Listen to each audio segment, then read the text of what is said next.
Vous êtes arrivé dans ce pays en 1941, vous veniez d'Europe, vous y vivez donc depuis 32 ans. Quand vous arrivez en Europe, quelle est votre impression dominante? Ma impression dominante, mon impression dominante, well, see, this is not a nation state.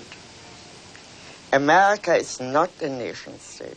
Mon impression dominante, c'est que l'Amérique n'est pas un État-nation.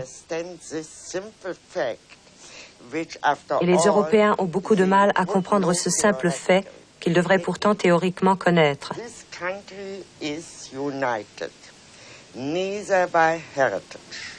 Ce pays n'est uni ni par un héritage, ni par des souvenirs, ni par le sol, ni par la langue, ni par une origine identique.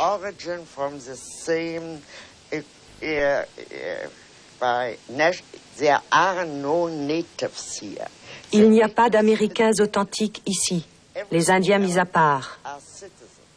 Tout le reste, ce sont des citoyens, et ces citoyens ne sont unis que par une seule chose, et c'est beaucoup. On devient citoyen des États-Unis par simple acceptation de la Constitution.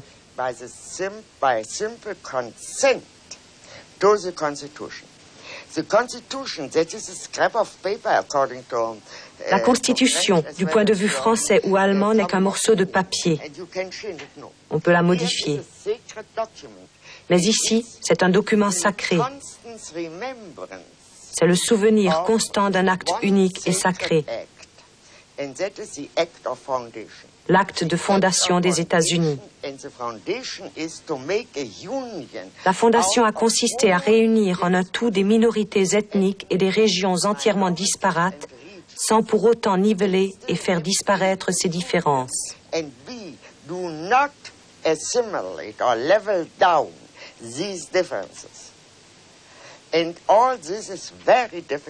Tout cela est très difficile à comprendre pour un étranger.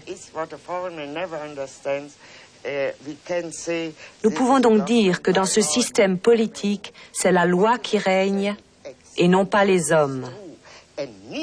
Jusqu'à quel point ceci est vrai et a besoin d'être vrai pour le bien du pays, j'ai failli dire de la nation, pour le bien de l'ensemble des États-Unis d'Amérique, pour la République, à vrai dire.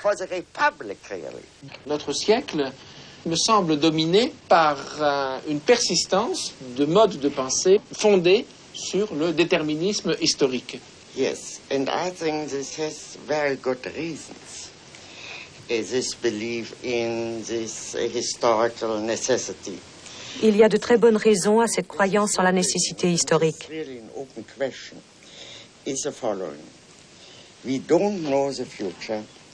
Nous ne connaissons pas l'avenir. Tout le monde agit en vue de l'avenir et personne ne sait ce qu'il fait parce que l'avenir se fait.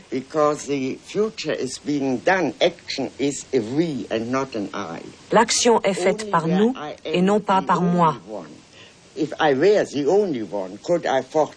Ce n'est que lorsque j'agis seule, si j'étais la seule, que je pourrais prédire ce qui va se passer à la suite de mes actes. Il semble donc que ce qui s'est vraiment passé soit entièrement du domaine de la contingence, et de fait, la contingence est l'un des plus grands facteurs de l'histoire. Personne ne sait ce qui va arriver simplement parce qu'il y a tant de choses qui dépendent d'une énorme quantité de facteurs variables,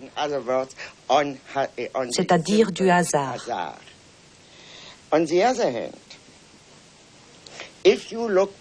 Par contre, si l'on regarde l'histoire, rétrospectivement, on peut dire que l'histoire est logique.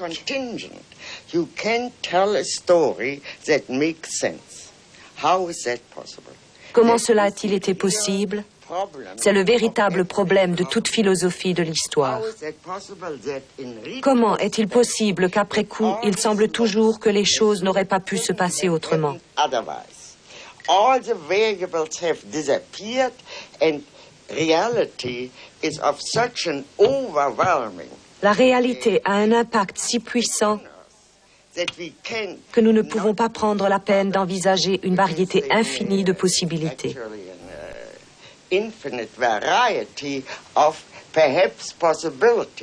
Mais si nos contemporains conservent leur attachement à des modes de pensée déterministes, malgré les démentis de l'histoire, serait-ce, d'après vous, parce qu'ils ont peur de la liberté?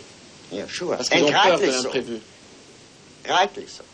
Only they don't say it. Mais ils ne le disent If pas. they would, one could immediately start. S'ils le disaient, on pourrait immédiatement ouvrir le débat. They only would say, Si seulement ils "We are disaient afraid." « Nous avons peur », Means par we are exemple. afraid to be afraid. Nous avons peur d'avoir peur. One of the, C'est l'une des principales motivations. motivations. Mais nous avons peur de la liberté. Et ce qui menace à notre époque, c'est l'idée que les buts de la politique sont illimités. Le libéralisme, tout de même, repose, je crois, sur l'idée que la politique a des objectifs limités. Est-ce qu'à notre époque, l'arrivée au pouvoir d'hommes, de mouvements qui s'assignent des objectifs illimités n'est pas la plus grande menace? J'espère que je ne vous choquerai pas si je vous dis que je ne suis pas du tout sûre d'être une libérale. Not at all. And Je n'ai vraiment aucun credo en la matière. in this sense. I have no Je ne professe pas de philosophie politique que je pourrais résumer par un terme en isme. philosophy which I could summon up with one ism. Certainement, mais c'est tout de même à l'intérieur des fondements de la pensée libérale, avec les emprunts à l'Antiquité, que se situe votre réflexion philosophique.